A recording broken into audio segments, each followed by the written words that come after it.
glared at me. "Nathan, now is not the time for this. Point the goddamn gun and get ready to shoot."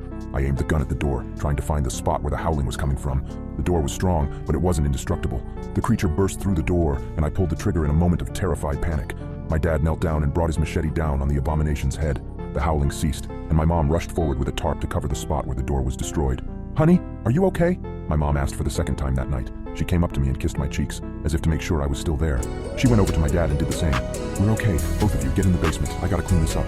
I asked, "Basement? Why the basement?" Everything was going by at the speed of light, and I couldn't help but question everything that was happening at the moment.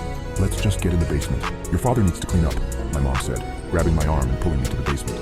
We sat on the couch down there for what seemed like hours before my dad came in and put the machete up. He sat on the chair in front of us with an exhausted sigh. The three of us sat in silence for a few minutes. In that time span, my brain was able to come up with a coherent sentence. "Dad, what was that thing?" He just looked up at me, eyes dark, and said, "Where do you think that howling came from?"